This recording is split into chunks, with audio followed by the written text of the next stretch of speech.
Bueno, entonces, como mencionábamos, ¿verdad?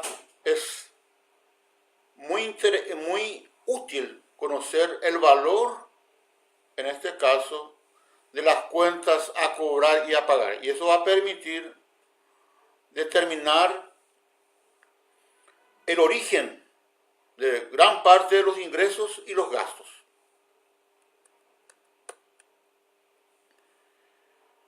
Vamos a necesitar saber el valor de los stocks, o sea, no solo la cantidad de mercadería, sino lo más importante, el valor de las mercaderías, o sea, los recursos invertidos en el inventario.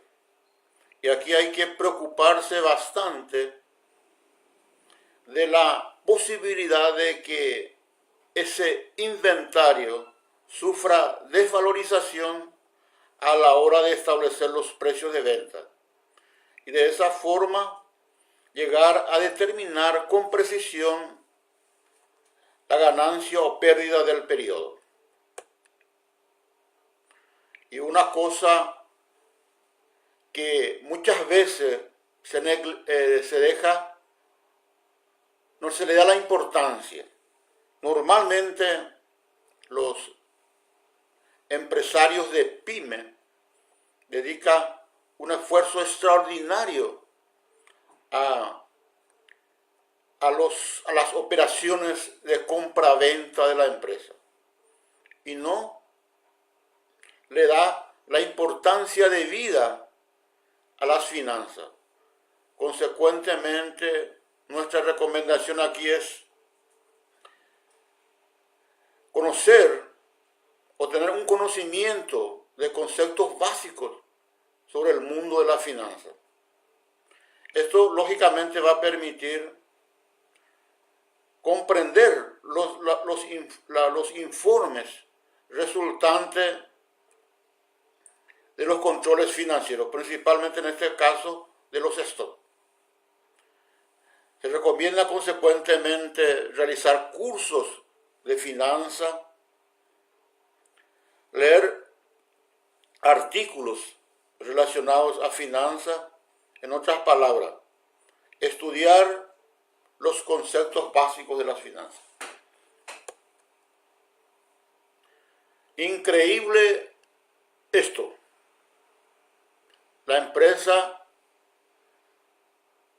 debe conocer si está ganando o perdiendo. Parece una cosa obvia, ¿verdad? Pero conforme a estudios realizados, el 70% de los empresarios no saben si está ganando o perdiendo dinero en su negocio. Eso es una cosa sorprendente.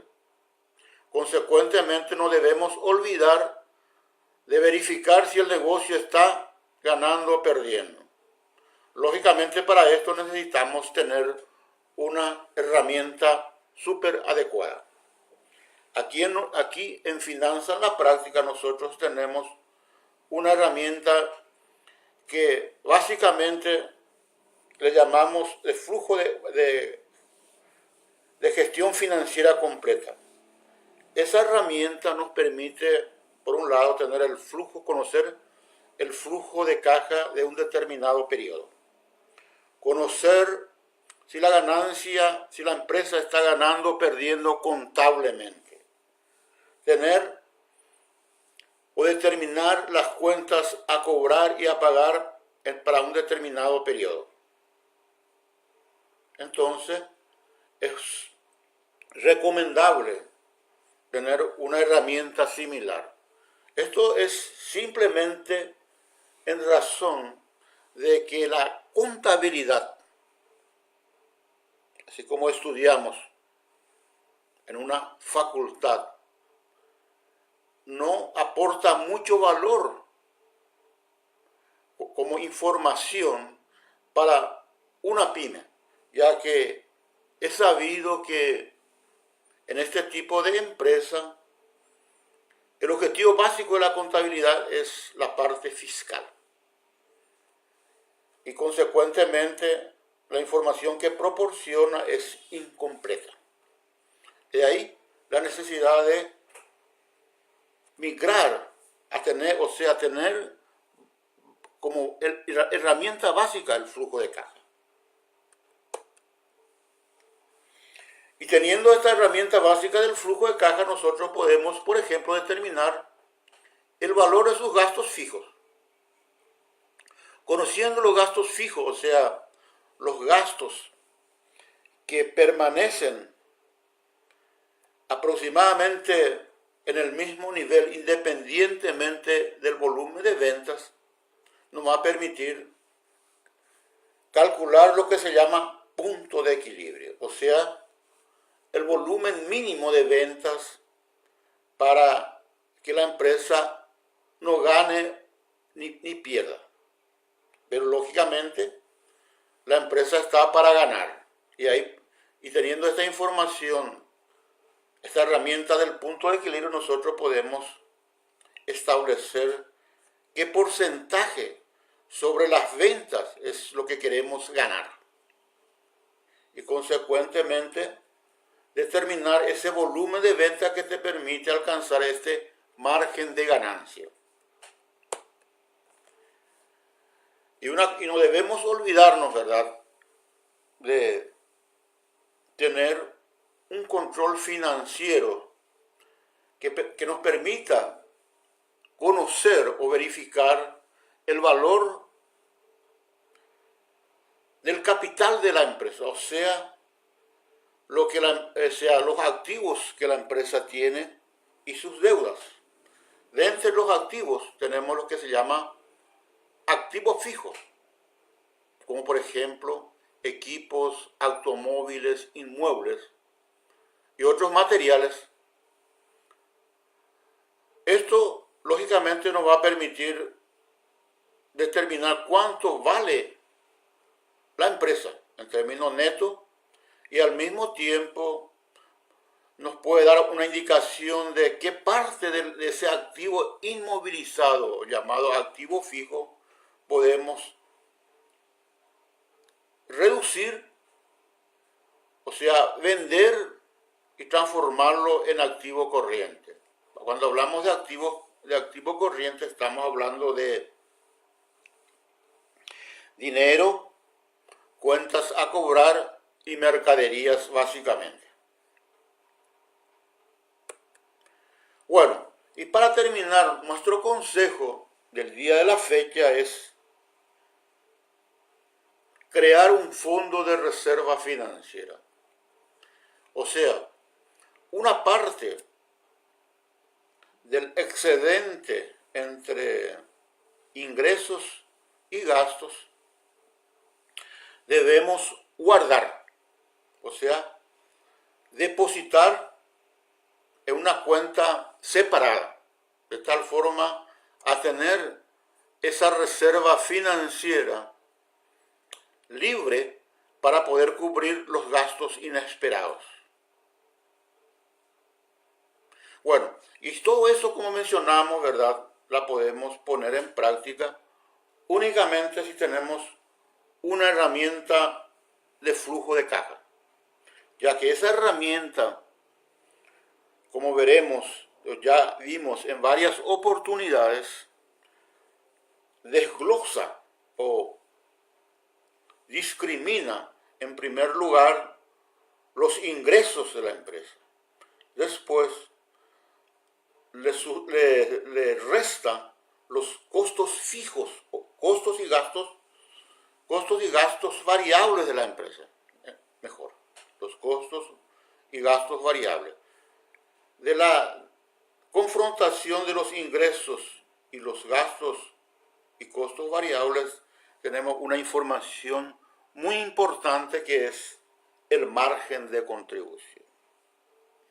Y a partir de ahí le restamos los gastos fijos. Y como resultado vamos a tener la ganancia o pérdida en dinero de la empresa.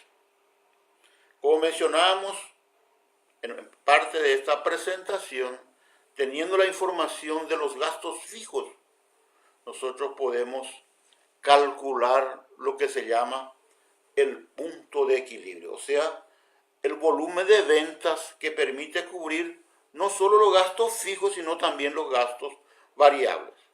Inclusive habíamos dicho, ¿verdad?, que nosotros podemos planificar qué porcentaje de las ventas queremos tener como margen.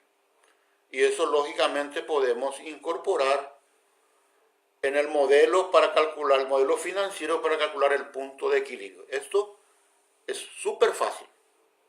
Bueno, teniendo lógicamente como herramienta el flujo de caja y hay a disposición, lógicamente, el modelito para calcular el punto de equilibrio.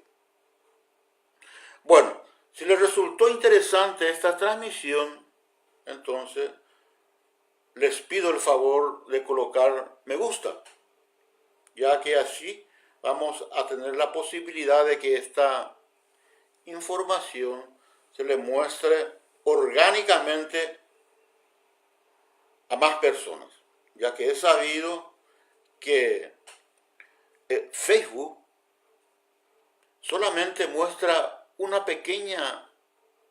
a un pequeño número de fans esta información. Entonces, a medida que haya más me gusta, entonces hay más posibilidades que otros colegas reciban esta información. Ahora, y para no depender de Facebook, entonces, favor dejar en los comentarios su WhatsApp. Entonces nosotros le vamos a remitir ahí el PowerPoint y al mismo tiempo le iremos enviando otras informaciones a lo largo del tiempo.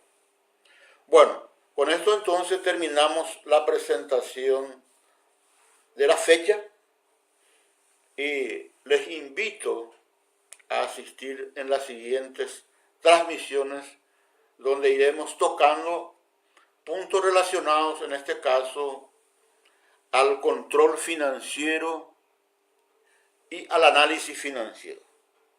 Tal vez ya podamos presentar en la próxima sesión la estructura mínima que debe contener un flujo de caja, para después ir pasando, ¿verdad?, a realizar algunos análisis.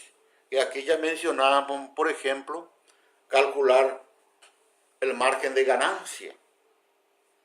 A partir de ahí podemos también ir calculando los gastos fijos y determinar el punto de equilibrio y analizar la información que proporciona. Eso lo veremos en las próximas sesiones, que va a ser un poquito más práctico de lo que vimos hasta ahora. Es decir, vamos a tener ya ahí algunas estructuras de informes de flujo de caja e inclusive iremos analizando algunos ejemplos prácticos. Gracias, señores.